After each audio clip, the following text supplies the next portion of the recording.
इस no confidence motion का फायदा क्या है?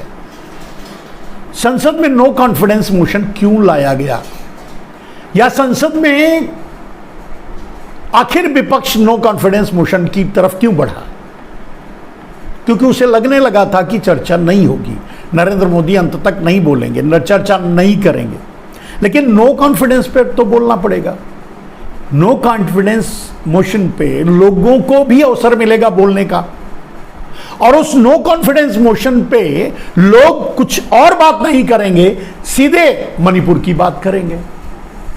तो उन्हें जो बहस चाहते थे, जिस बहस को नहीं होने दिया, जिस पर बहस नहीं करवाने दिया भारतीय जनता पार्टी और नरेंद्र मोदी भागते रहे संसद से, वो एक तरह से विपक्ष ने एक हल्की फुल्की जीत हासिल कर ली कि कम से कम मणिपुर पर उनको बोलने का अवसर मिलेगा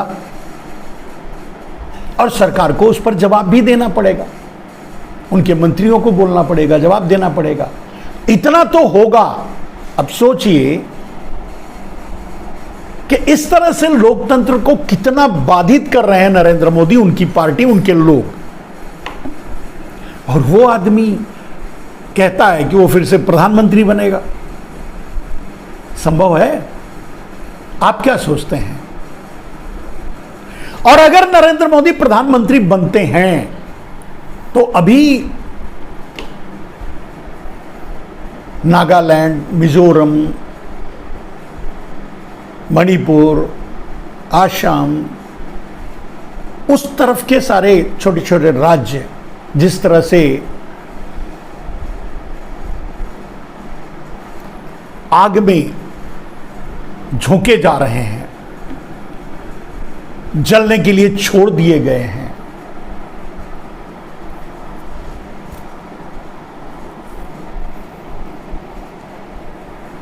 क्या आपको लगता है कि ये आग बुझ जाएगी या ये आग फैलेगी?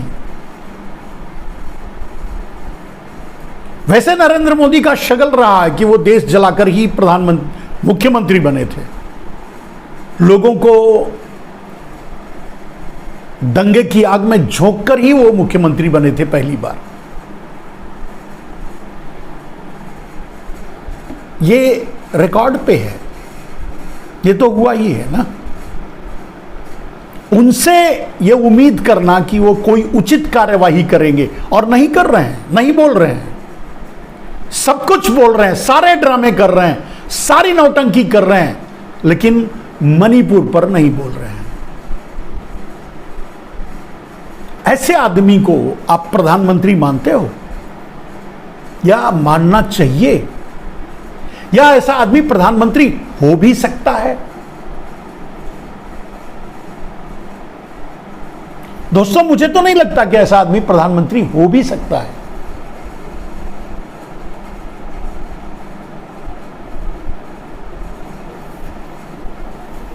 खैर, एक बात तो आप मान लीजिए कि नरेंद्र मोदी ने यह साबित कर दिया है कि वो प्रधानमंत्री बनने के काबिल कभी नहीं थे, आज भी नहीं है। उनमें वो योग्यता ही नहीं है। एक प्रधानमंत्री कितना संवेदनशील होता है, कितना जिम्मेदार होता है, कितना गंभीर होता है, कितना देश के प्रति समर्पित होता है। नरेंद्र मोदी में ऐसी बात आप इन 9 सालों में कभी एक सेकंड के लिए भी आपने देखा है?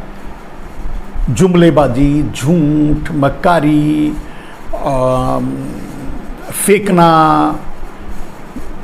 इस तरह के अलावा और कुछ आपने नरेंद्र मोदी में, आपको क्या नरेंद्र मोदी में प्रधानमंत्री दिखता है? उस पद की गरिमा के काबिल हैं नरेंद्र मोदी? सबसे बड़ा सवाल।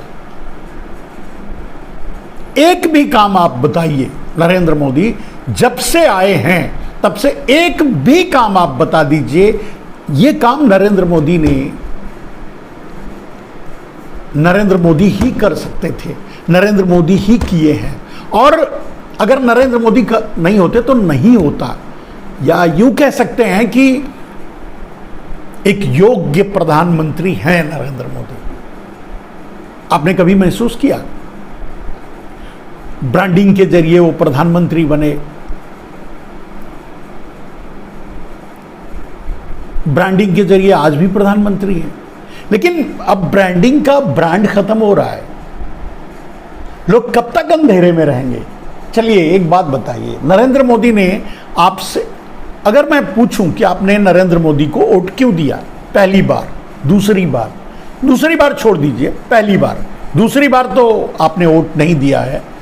उन्होंने 44 सैनिकों की लाशें बिछा करके उस पर चढ़ करके नरेंद्र मोदी प्रधानमंत्री बने हैं, जो कि अब खुलकर सामने आ रहा है। मैं शुरू से, मेरा आज जब से, जिस दिन से पुलवामा की घटना हुई उस दिन से मैं यही बात कह रहा हूं कि ये नरेंद्र मोदी चुनाव के लिए करवाए हैं।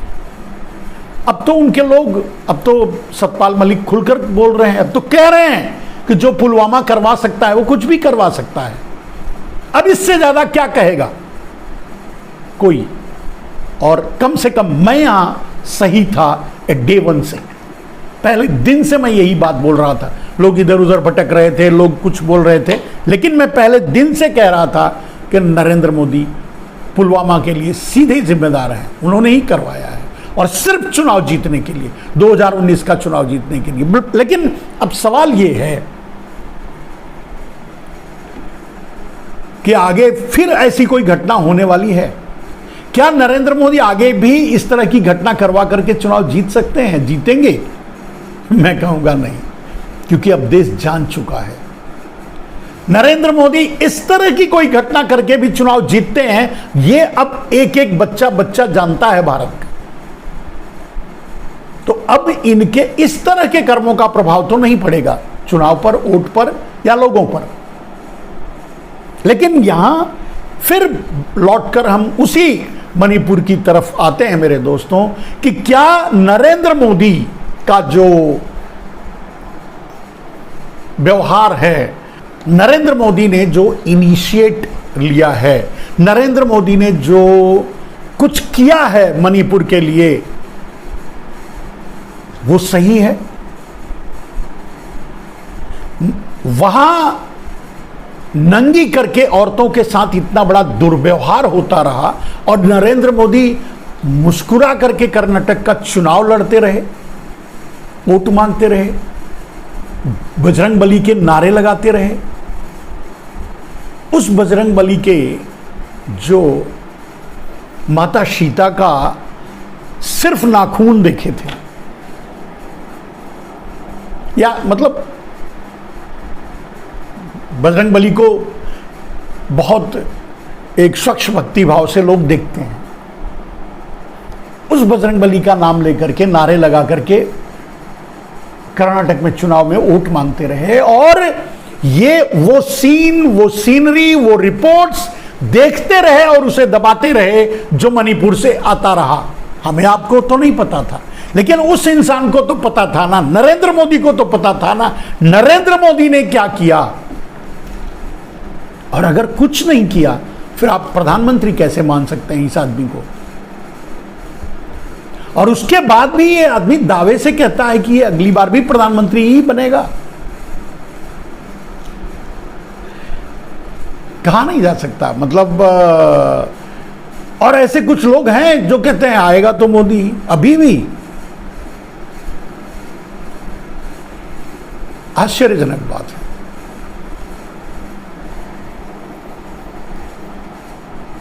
लेकिन सच, अब आते हैं मेरे दोस्त कि आज नरेंद्र मोदी की मनस्थिति क्या है, आज नरेंद्र मोदी की स्थिति क्या है, आज नरेंद्र मोदी का हाल क्या है। नरेंद्र मोदी अपनी वैचारिक, व्यवहारिक और मानसिक दिवालियेपन की कगार से भी आगे निकल चुके हैं। नरेंद्र मोदी जो बोल रहे हैं, नरेंद्र मोदी जो सोच रहे हैं, नरेंद्र मोदी जो कर रहे हैं, सब कुछ हाईजैक्ड है, सब कुछ कंट्रोल्ड है। नरेंद्र मोदी से करवाया जा रहा है और नरेंद्र मोदी वही कर रहे हैं जो उनको करने के लिए कहा जा रहा है। आप पूछेंगे ऐसा कौन आदमी है दुनिया में जो नरेंद्र मोदी को कंट्रोल कर सकता है, जरूर अडानी होगा, उनका मालिक है भाई, उनका अपना रिश्ता है, या विनोद अडानी होगा, या अंबानी होगा, या कोई और होगा, ऐसा आप सोचने लगेंगे। मेरे दोस्तों, नरेंद्र मोदी को कंट्रोल अगर आज कोई कर रहा है तो वो है राहुल गांधी। ये मैं कई बार बोल चुका, बार बार बोल रहा हूं, इसे आप लिख करके रख लीजिए।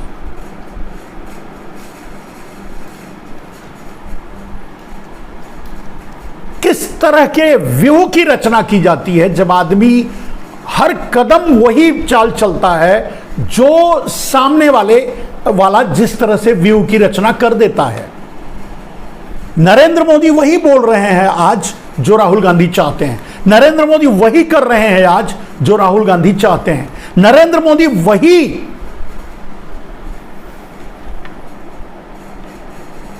निर्णय ले रहे हैं।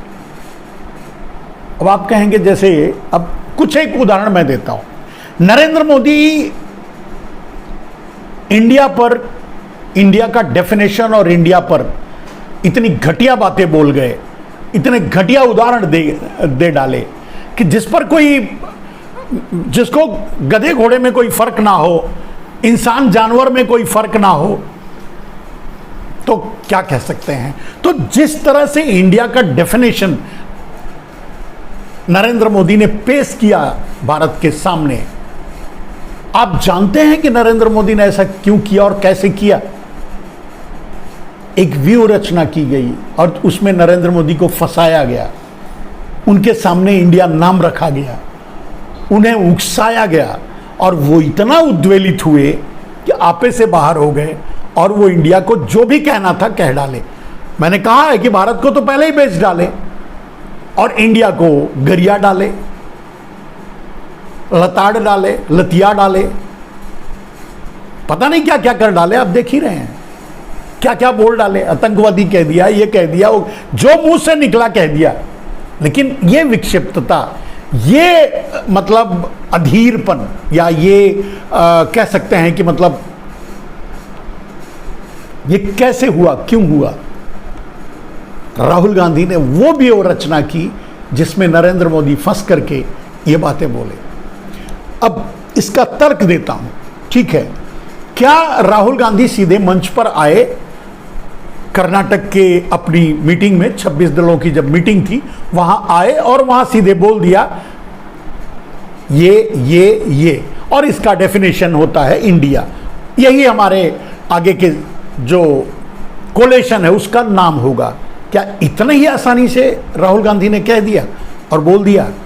बस जरा सा दिमाग लगा करके एक ब्रिलियंट आदमी, जो एक रिसर्चर आदमी है, वो सोचेगा राहुल गांधी ऐसे कहे तो इसके पीछे क्यों, ऐसा क्यों कहा, ठीक है, ये नाम क्यों रखा, ठीक है। ये नाम रखते समय वो आपस में बहस किए होंगे, बात किए होंगे, डिस्कस किए होंगे। आप कोई व्यू रचना करते हैं, आप लड़ने जाते हैं तो आप तैयारी करते हैं ना कि मैं डंडा लेके जा रहा हूं तो बंदूक लेके आएगा, नहीं तो मैं बंदूक लेके जा रहा हूं तो तोप लेके आएगा, कुछ तो सोचते हैं। तो क्या इस पर विचार विमर्श नहीं होगा? और क्या इसमें यह बात नहीं हुई होगी कि नरेंद्र मोदी का रिएक्शन क्या होगा जब हम इंडिया नाम रखेंगे? तो उस मीटिंग में जितने लोग रहे थे उन्होंने ये कहा कि यस, यही होगा, आप इंडिया का नाम रखोगे, इंडिया नाम बोलोगे, नरेंद्र मोदी पगलाएंगे और वो इसी तरह की पुटांग भाषा बोलेंगे, इसी तरह से चिड़चिड़ाएंगे, वो इसी तरह से बौखलाएंगे और यही हमारी जीत है। It's planned. और उस चक्रव्यूह में नरेंद्र मोदी फंस गए। नरेंद्र मोदी वो सब कुछ कह डाला जो एक प्रधानमंत्री को जमीन पर पटक देता है, पूरे अस्तित्व को खत्म कर देता है। रोड टाइप नेता भी इस तरह की भाषा का इस्तेमाल नहीं करेगा इंडिया के लिए। उस तरह की बातें नरेंद्र मोदी कर डाले। तो क्या आप समझते हैं कि यूं ही नरेंद्र मोदी को बड़े आसानी से राहुल गांधी अपने गेम में, अपने गेम प्लान में फंसा लिया और नरेंद्र मोदी वो सब कुछ बोल गए जो नहीं बोलना चाहिए। राहुल गांधी बाहर बैठे हैं लेकिन स्मृति ईरानी क्या बोलेंगी विक्षिप्त होकर के? अब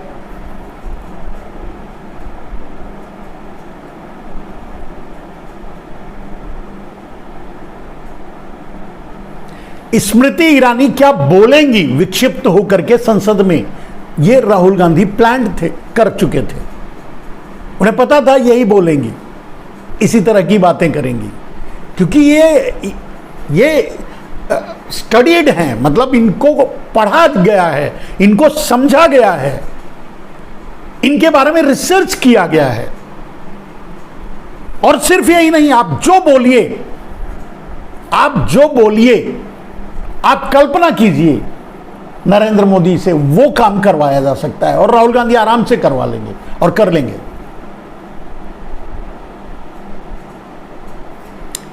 आखिर ऐसा कैसे हो रहा है? नरेंद्र मोदी को हम जैसे, आप जैसे बहुत से लोगों ने प्रधानमंत्री बनाया, बड़ी उम्मीद से बनाया था, बड़ी आशाएं लेकर बनाया था। इन्होंने झूठ बोला, मक्कारी की, धोखा दिया, कुछ नहीं किया देश के लिए, देश को लूटा, लूट करके गुजरात कुछ चोर गुजरातियों को दिया। और अगर सिग्निफिकेंटली कहा जाए तो जैसा कि नरेंद्र मोदी ने इंडिया की डेफिनेशन दी, उसी आधार पर अगर कहा जाए तो मोदी को दिया। नीरव मोदी में भी मोदी है, मैं तो नीरव मोदी को कह रहा हूं, ललित मोदी को दिया, ऐसे बहुत से। फिर मिर्ची इनको क्यों लगी? फिर केस करने क्यों गए?